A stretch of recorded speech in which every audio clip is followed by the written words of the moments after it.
मैंने की, जब तकरीर मैंने सुनी होगी, मैंने 370 पर की सुनी है, मैंने सर फोड़े, लेकिन कुछ नहीं निकला। कोशिश और करें। मैं 370 के हक में हूं, वो स्टेट के हक में था, हमारे संविधान का हक था, हमारा हिस्सा था, हमारे कॉन्स्टिट्यूशन का हिस्सा था, हमारे आईन का हिस्सा था। वो किसी के खिलाफ नहीं था। वो जम्मू के हक में भी था, कश्मीर के हक में भी था, लद्दाख के हक में भी था। लेकिन गुलाम नबी आजाद के हक में होता तो मैंने जब लीडर अपोजिशन होकर मैंने इस 9 पार्टियों को अपने साथ लिया, सिर्फ भी 14% वोट मिले, तब मैं कैसे वादा करूंगा यहां टंगनार में कि मैं दिला सकता, कोशिश कर सकता है? सही बात है ना, मैं उसके हक में हूं। लेकिन मैं ये नहीं कहूंगा कि भाई जब तक वो आएगा तो मैं कुछ नहीं करूंगा। हाँ, अलबत्ता दूसरी चीज, हमारी सड़कें बन सकती। मैंने जब बना तो तब भी सोचा कि हमारी रियासत में ये भी वादा नहीं करूंगा कि हर घर में नौकरी मिलेगी, मुल्क के हालात, लेकिन ये वादा करूंगा आज कि हमारे हिंदुस्तान में सबसे ज्यादा टूरिज्म, सियाहत अगर कहीं हो सकती है तो हमारी रियासत में हो सकती। ये कुपवाड़ा डिस्ट्रिक्ट जहां कोई आता नहीं है टूरिस्ट, सिर्फ पहलगाम गुलमर्ग जाते हैं, 1 करोड़ टूरिस्ट आ सकता है कुपवाड़ा में। बिल्कुल, इतनी खूबसूरत वादी, ये जंगलातों में और जंगलातों के आसपास हजारों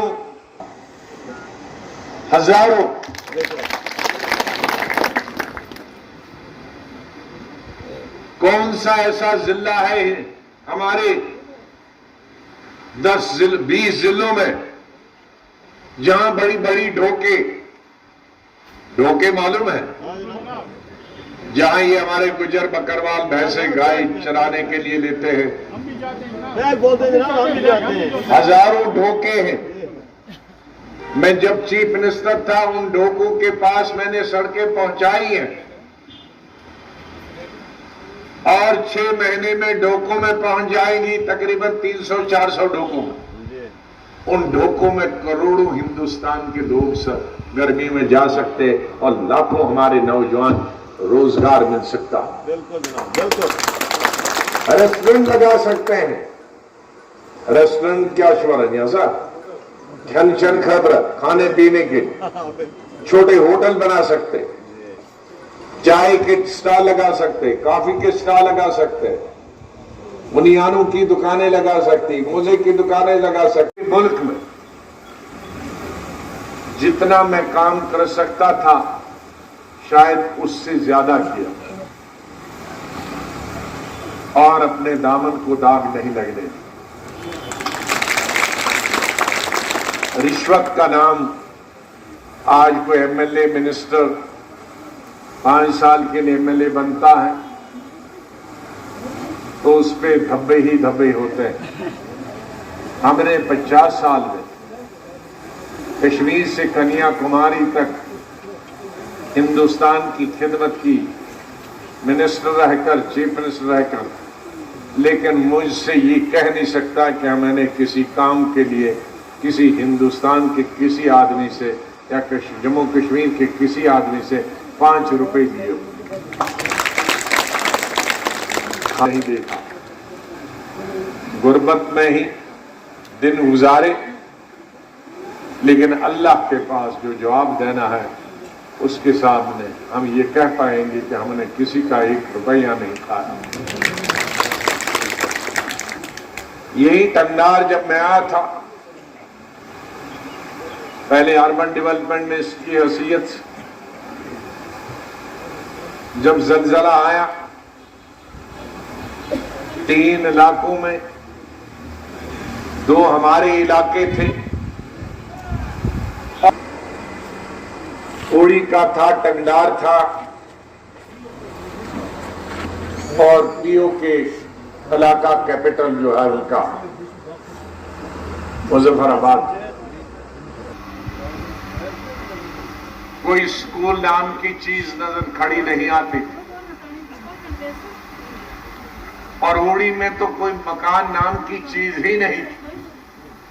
यहां तो कुछ मकान थे। तो ऐसे में और अक्टूबर नवंबर का महीना और 1 महीने के बाद ही मैं चीफ मिनिस्टर बना, तो मेरे सामने बहुत बड़ा चैलेंज था। राशन लाया, लेकिन दिसंबर के महीने में, नवंबर के महीने से ठंड शुरू होती है और जनवरी और फरवरी का महीना यहां छत के बगैर हमारे ओड़ी और टंगडार के लोग कैसे रहेंगे। इसलिए मैंने एक स्कीम बनाई। 1 महीने में 1 कमरा बनाएगा। कमरा बनाने के लिए हमने पैसे दिए,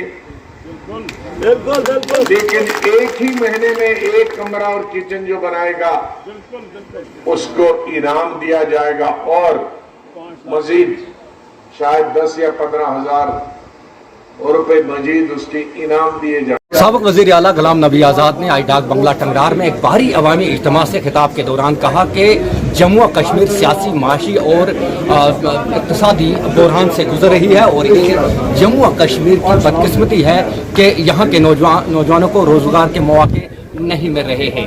गुलाम नबी आज़ाद ने कहा कि मैं झूठ नहीं बोलता और मैं जो वादा करता हूं उसको पूरा करता हूं। उन्होंने कहा कि दफ़ा 370 को हटाने के बाद उन्होंने कहा कि ये दफ़ा हटाया गया है, लेकिन मैं दफ़ा वापस जो है ये 370 ला नहीं सकता, लेकिन उसके लिए कोशिशें कर सकता हूं।